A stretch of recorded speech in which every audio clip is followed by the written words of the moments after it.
Hello everyone, welcome to my YouTube channel and welcome to my very first vlog on the Cumberland, Ohio Valley Railroad. This is my HO scale layout, which is based in West Virginia, and its time frame is really from about the mid-50s to the late 60s. So you'll see a little bit of steam and a little bit of second generation diesel as well. So this YouTube channel is really going to follow my progress on the layout over the next several years. But I thought for the first episode we just kind of have a little walking tour, and I can kind of tell you what the plans are in each of the areas. So at this point the layout is actually a little over 2 years old. In April 2020 we passed the 2-year anniversary, and at this point all of the track work is in place, the carpentry is done, bench work, all of the electrical and DCC is finished, and we even have the card forwarding and operating scheme all in place, and we've had 3 op sessions already on the layout. So at this point really the projects left to do are going to be scenery and structures, and those are my favorite 2 parts of the hobby, so I thought I would share my adventures and my projects with you through this channel. So if it sounds like something that might be of interest to you, go ahead and click that subscription box down below, and you'll get notifications when I post something new. And if you don't mind, give me a thumbs up on this as well, so I'll know that you enjoyed your visit today. So this is the original side of the building. This is where the MANG was. This is 14 by 32. And once the old layout was removed, we added on an extra 10 feet to the building. This header is basically where the door was on this corner, and the helix was right here in this area.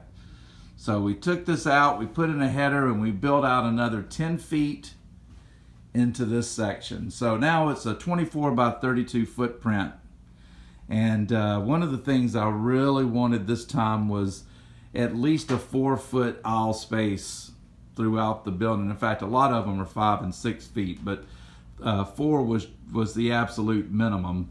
And we've had, like I said, in the 3 op sessions, the guys can move around very easily here. We're not constantly stumbling into each other and bumping into one another. It's quite comfortable and very very user friendly for visitors.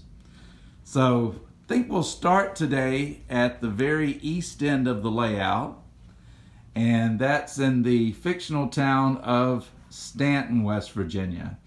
Now Stanton is fed from the east over this bridge. Eventually on the top here will be a wooden trestle, and the plate girders are going to go through it on the lower level.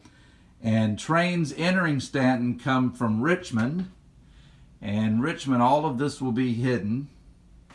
And through the wall there is a 3-track staging yard for Richmond, Virginia. There's also one right parallel next to it that's Portsmouth, Ohio, that also has 3 tracks, but Richmond's closest to the wall. So it'll come through, there'll be a tunnel portal pretty close to where the sign is right there, cross the river, and then we enter into Stanton. Now underneath Stanton, by the way, is the staging yard for Cumberland, Maryland. But Stanton itself has 3 rail-served industries. 2 of them are fine scale. There's a couple of rail scale miniature kits. One of them is also rail-served. And then there's 2 South River Model Works kits that'll be in this area as well. So lots of Craftsman kits. There'll be a depot here as well. So as we leave Stanton, we cross the door. There's 2 lift bridges that are hinged that connect over to this side. That's where the guys sign up when we operate. And then we enter the town of Colton, which is really the main big city on the layout. I wanted to have one really big town. And the east end on the top, we have what will be the Swift Packing Company, which has 3 tracks that service it. That whole corner will be the one industry. And then all of the cars for the passenger trains, all the passenger trains will cross over this viaduct. And there's also 2 tracks in the back here for freight. But it's a 16-foot viaduct that crosses several of the Walters overpass kits, and each one of them is 4 kits deep. So there's a lot of kits to build 5 of these. And they are actually all lit on the inside. So once we do some night operations, it'll look very cool to have the lights on. Underneath the raised area here are 2 staging yards. One is for Pittsburgh, which is the rear one, and the one toward the front is for Middlesboro, Kentucky, I'm sorry. And it comes through here. So this is the main yard for Colton. There's Union Station, by the way, and Union Station will have twin passenger platforms that go along for the 4 tracks that it serves. Nice big Tichy-Colon tower, and I just this week finished work on the turntable so we could add it to our op sessions.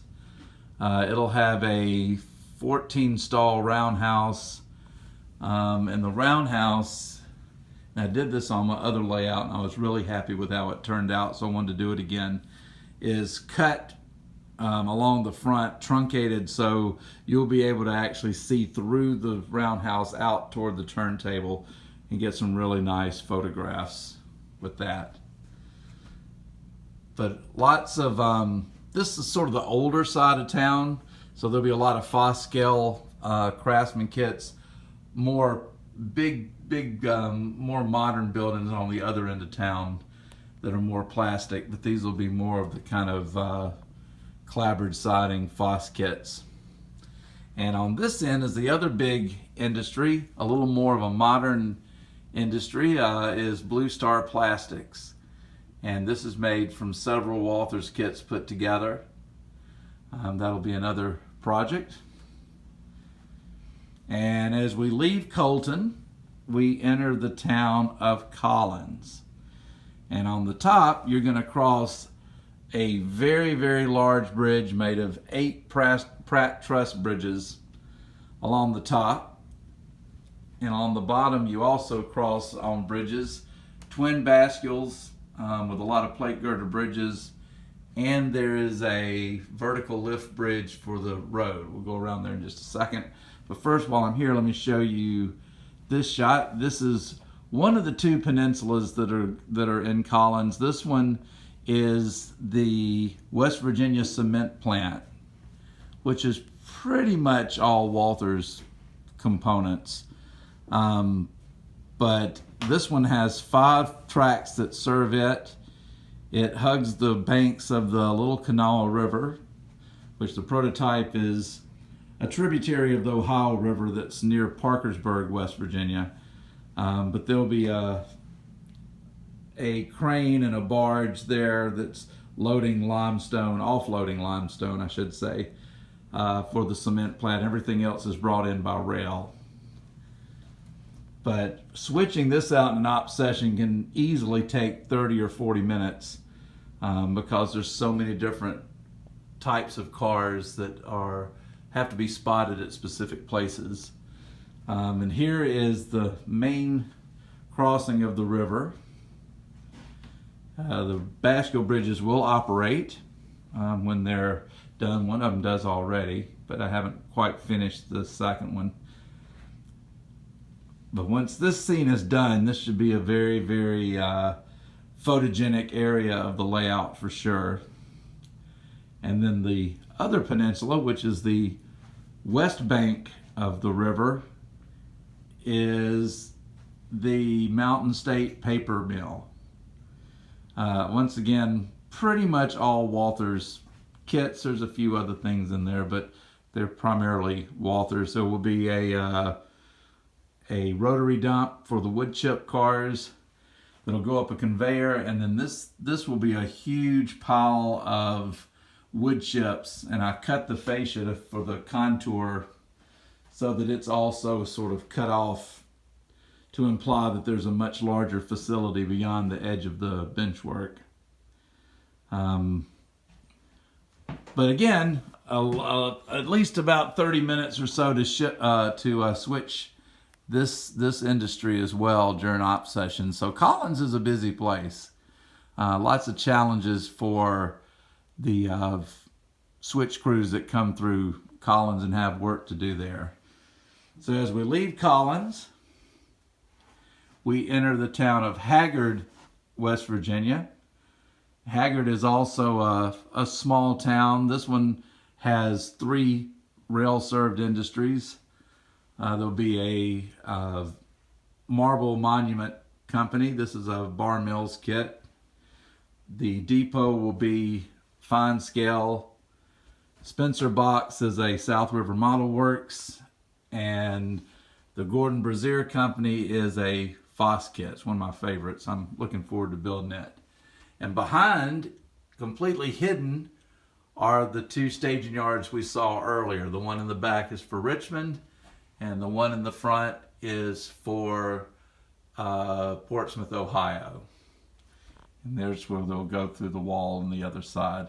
There are cameras, you see one of them here, that since these are all hidden areas, I have a multi-screen monitor by my desk, which is the dispatcher's desk, so that I can monitor all the movements in and out of the staging yards. Notice there's another camera there for the tail. So each yard basically has a track for the entry and the end points, so we can make sure we're not running to the wall and that we've cleared all of the switches.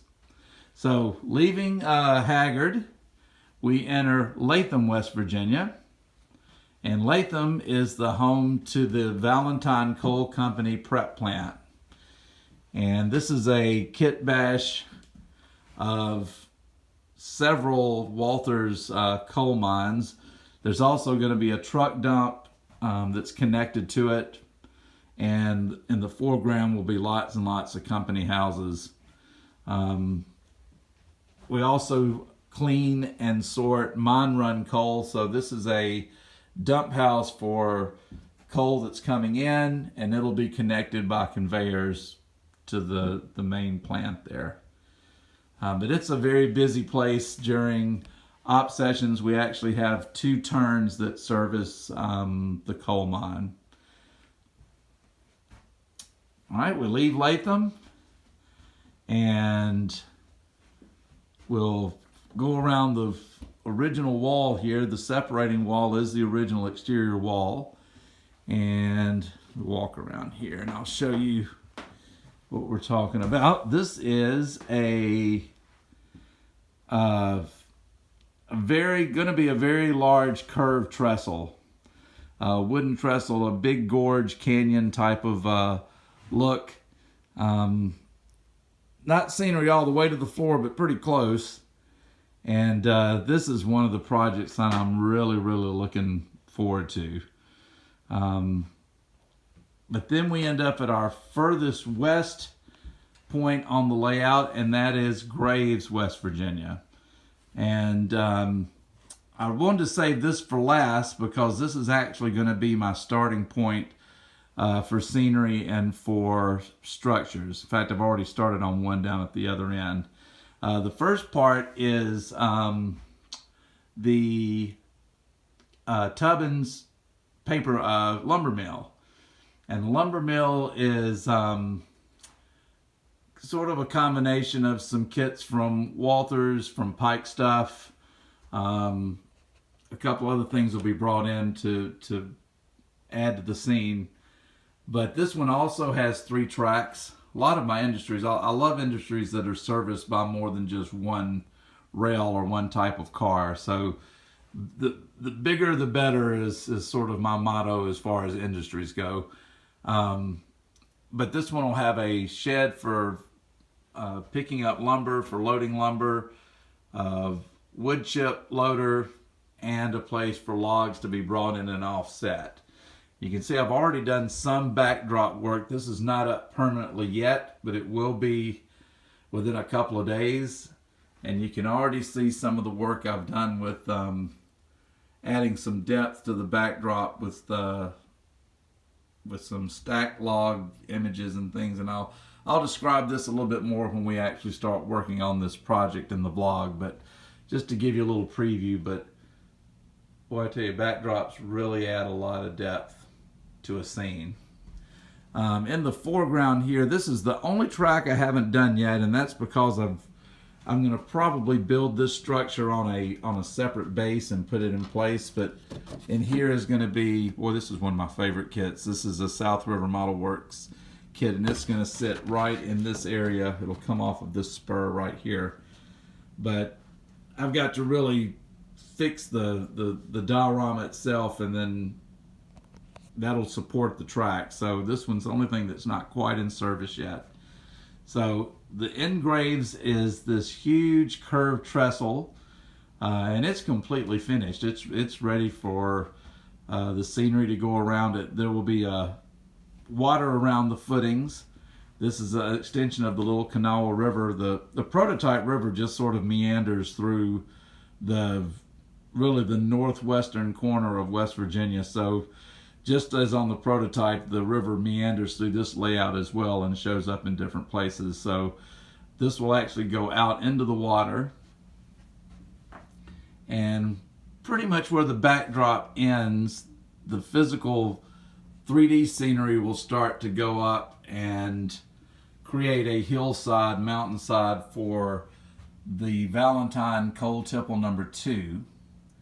And this is a BTS kit that I built last month, built during the quarantine period. And the kit part of it is finished, but it will have another conveyor that comes off of this side that's going to go up to a dump house up in this corner. And the road will pass some company houses and a little rural church and go up into that corner. But this side is really where we're going to start with our first official construction vlog. So before we get to that, I just wanted to be able to give you a little overview of the layout itself. I'll be doing some YouTube videos on our op sessions, and some specifically dealing with our car forwarding system that we use and some of the paperwork that we have in place for ops.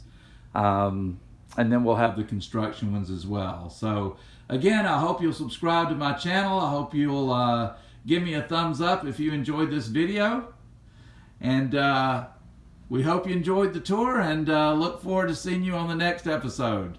Take care, everyone. Stay well. See you next time.